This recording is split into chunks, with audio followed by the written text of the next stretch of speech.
7s, and welcome to your second history lesson. Please take out your books and let us begin.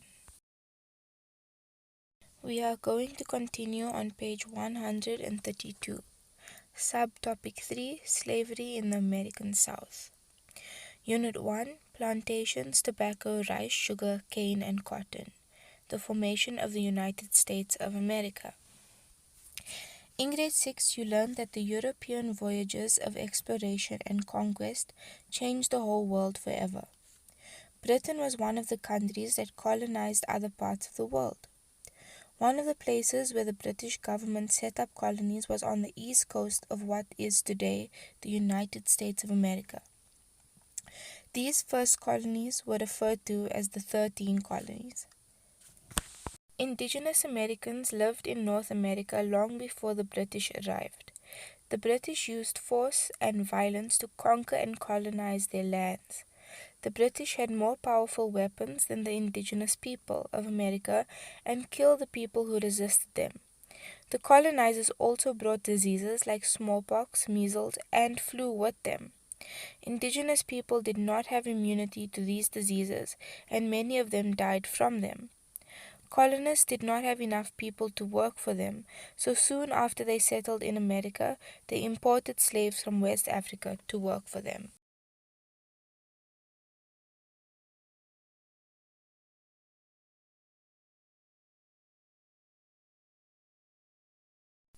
In the 1760s, arguments broke out between Britain and the 13 colonies in America.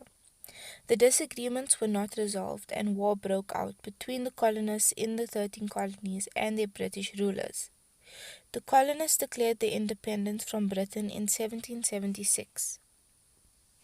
The colonies were granted their freedom from Britain in 1783, and the United States of America was then created. A document called the American Declaration of Independence was drawn up by the new government of the USA. This Declaration of Independence is misleading. Not everyone had rights. Men with good incomes, men who owned land or a house, were allowed to vote. But slaves, women, and men who did not own land or a house could not vote. It has been said that these words from the American Declaration of Independence are hypocritical.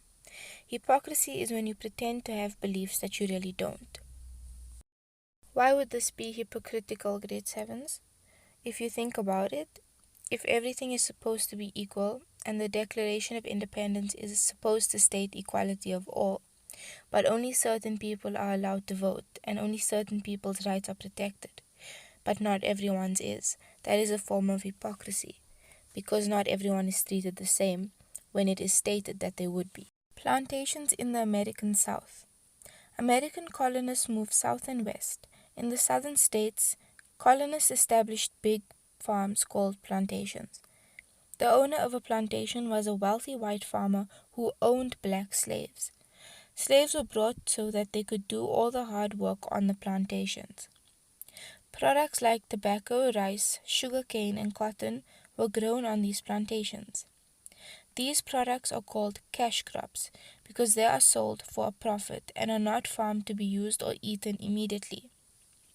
The economy of the American South became based on agriculture. The plantation owners exported cash crops and became very wealthy. In the United States of America, a slave state was an American state in which slavery was legal. A free state was one in which slavery was either prohibited or abolished over time. The southern coastal states of Georgia, South Carolina, North Carolina, Virginia, and Maryland had the most slaves. Most of these slaves worked on plantations. In the northern parts of America, slaves mostly worked in people's homes and businesses. There were slaves in each of the 13 original colonies, and slavery was legal in the North for over 200 years. Rich people in the northern states regarded owning slaves as a visible symbol of their wealth and status. Many wealthy families in the northern states used slavery as domestic servants and coachmen. These slave owners usually only owned 1 or 2 slaves. The northern states gradually began abolishing slavery by law. Slavery was one of the causes of the American Civil War and was abolished in all states in 1865. That concludes our second history lesson. Thank you, grade 7s, and happy learning.